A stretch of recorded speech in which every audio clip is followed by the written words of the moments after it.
The invitation arrived in an envelope so thick and heavy it felt more like a wedding announcement than a job offer. It was sealed with red wax, bearing an embossed monogram. WH inside was a letter that read more like a decree than a request. The Wilmot Hayes estate, one of the most powerful families in the Pacific Northwest, wanted an exclusive, full-time private chef for the summer. Discretion required. Luxury assured. Salary, obscene. I read it 3 times. Then I packed my knives and boarded a plane. The estate was nestled deep in the forested hills of Washington state, far enough from Seattle to forget the city ever existed, close enough that its decadence still echoed through every marble surface and gold-accented detail. When I arrived, the house staff barely looked at me. They were a blur of white uniforms and clipped voices. A silent butler led me through labyrinthine halls until we reached the kitchen, which was the size of most restaurants I'd worked in. And there she was, Catherine Wilmot Hayes.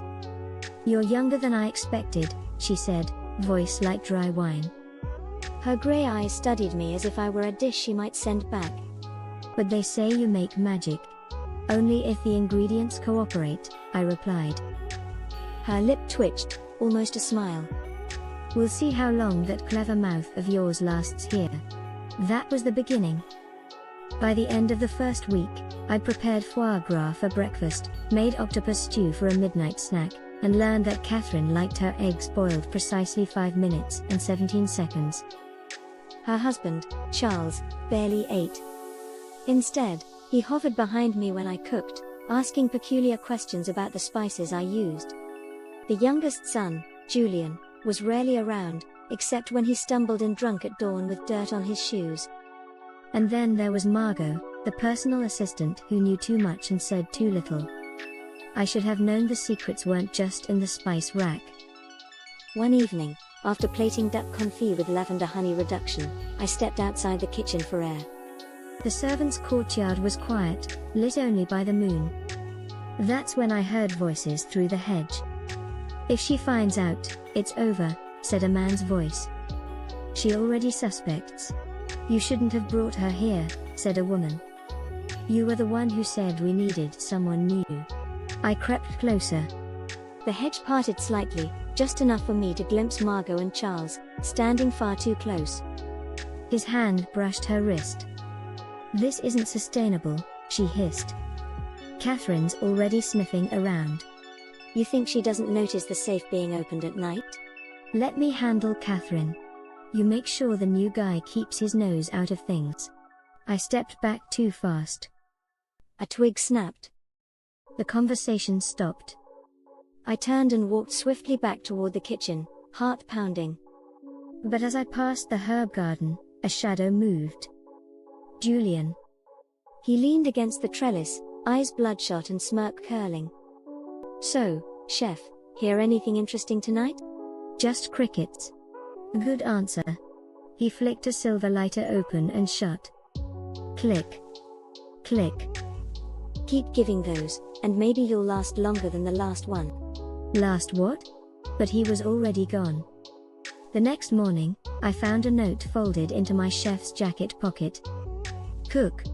Don't listen. Don't look. No signature." That afternoon, a fire broke out in the linen storage. The official story was faulty wiring. But as the flames crackled and smoke curled into the sky, I watched Margot watching Catherine. Neither looked surprised.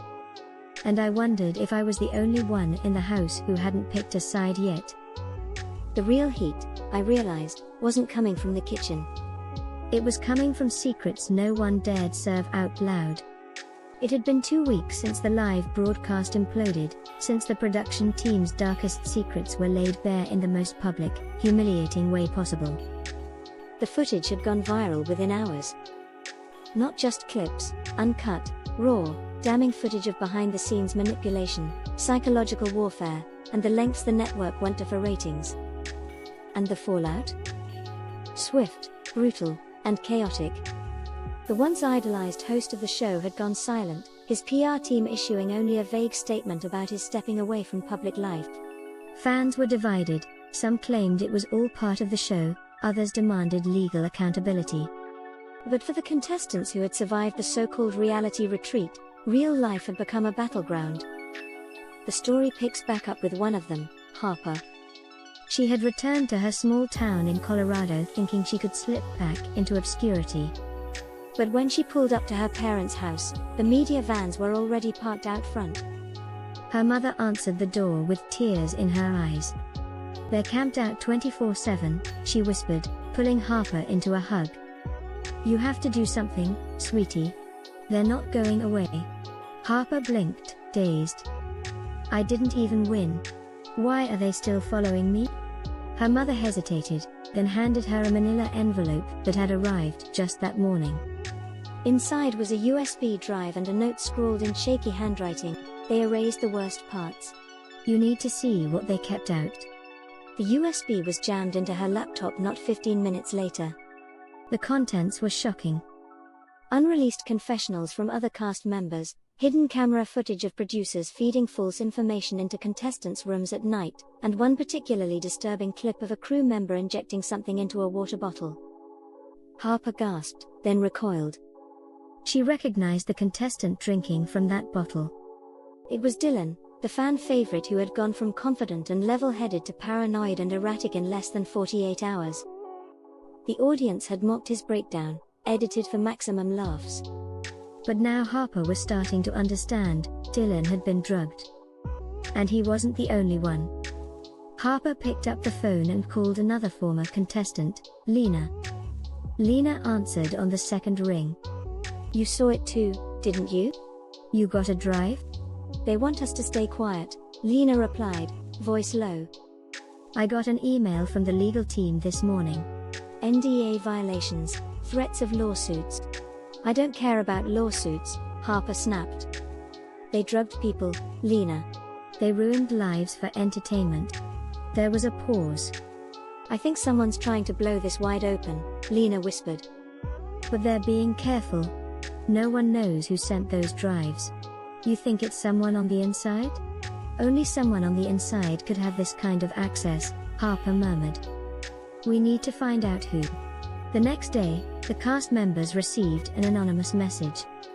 "Meet me where the finale was filmed. 48 hours. Come alone." The isolated mansion where the finale had been filmed sat abandoned on a cliffside in Malibu, its opulence now tainted by scandal. The production crew had evacuated the site after the leaks. Camera rigs still hung from the ceilings. Half-drunk champagne flutes and lipstick-smeared wine glasses cluttered tabletops, like the guests had fled mid-toast. Harper pulled up at dusk. Her tires crunched gravel as the golden sun bled over the Pacific. A silver Tesla was already there, parked crookedly. Inside it sat Jesse, another former contestant, hunched over the wheel, his phone to his ear. He looked up as she stepped out of her car, his face etched with distrust. "You actually came," Jesse said, stepping out. He kept a wide berth between them. "I wasn't sure I should. For all I know, this is a trap." "I was thinking the same thing," Harper admitted. "Then why are you here?" She hesitated. "Because someone drugged Dylan. Because they tricked us. And because someone is trying to help us make it right." Jesse studied her face. His shoulders dropped slightly. "Okay. Let's go in." Inside, the mansion was a time capsule. The roses on the fireplace mantel had wilted. A production monitor flickered blue in a corner, still powered. And a shadow moved in the hallway. Harper and Jesse froze. Footsteps. Then, Lena emerged from a side room, flashlight in hand. "You two are late," she said. "And we might not be alone." "What do you mean?" Harper asked. Lena led them into the grand living room. There, sitting in a leather armchair, was a man Harper didn't recognize, mid-30s, wearing a crew badge from the show. "Name's Mason," he said. "Lighting tech. I'm the one who sent the drives." He looked tired, but resolute. "You were there the night of Dylan's breakdown," Jesse said. "I was there every night," Mason replied. "I saw what they did. What they made us do. You weren't contestants. You were lab rats. Everything was orchestrated. The fights. The hookups. Even the eliminations. And the drugs? Harper asked. Laced supplements, Mason nodded. They called it mood enhancement. Said it kept things interesting. Villain got a double dose by mistake. They tried to spin it as a twist. Lena's face was pale. Why now? Why tell us this? Mason pulled a worn leather notebook from his backpack. Because they're erasing it. One by one. Every clip, every file. They're blaming me, and I'm not going down alone. He opened the notebook. Inside were names. Dates. Dosages. Notes in a shorthand only someone on the inside could decipher. I want this to end. But I need your help. We leak this together. No NDAs. No fear. We tell the world what really happened. The three former contestants exchanged glances. Then Jesse asked, "What's the catch?" Mason looked up. They know we're here. Suddenly, the glass in the front foyer shattered. A warning shot. Then headlights flooded the room. Move. Mason shouted, grabbing the notebook. They scattered as footsteps pounded up the stairs. Somebody had followed them, and they weren't there to talk. The air had changed. Not just the chill that came after sundown, but something heavier, an awareness, a weight in everyone's throat. The fire crackled weakly, casting flickering shadows across the 5 faces gathered in an uneasy circle. The silence was shattered by the girl who had once seemed the most innocent. "I think we need to stop pretending," she said, her voice tight. "Because I remember. All of it." Head snapped toward her. She continued. "You said we found the hiker by accident. That we just happened upon him in the woods. But I saw the texts. The ones you sent weeks before this trip. You were planning something. You were baiting him." Someone cursed under their breath. Another looked away. The girl pressed on. "You told us he was dangerous. You told us we had to deal with him. But he wasn't. Was he? He was just your brother." Another voice, shaky but defensive. "He was going to ruin everything. He threatened to leak everything about the contest rigging, the payouts, the affair with the producer. My entire brand would have crashed." "So you lured him here? You faked a contest giveaway to get us all to sign up for a survival challenge that never existed?" Someone else interjected, low and afraid. "We all thought it was a game at first. Then the bunker, the tracker devices, the faked injuries, it spiraled." The girl shook her head. "It didn't spiral. It was orchestrated. All of it. The cameras, the anonymous social account posting our secrets. You wanted him silenced, and we were your puppets." A fourth voice, guilty now. "But he didn't die. He escaped, remember? He set the fire. He wanted to burn the bunker. And when the flames got out of control," she cut in. "He didn't die in that fire. That's the biggest lie of all. I saw him. Last night. In the woods. Watching us." They all froze. "I thought it was a dream, but it wasn't. He was burned, yes. But alive. And he had something in his hand. A phone. He filmed everything." The fifth person stood slowly, as if a string had pulled them up.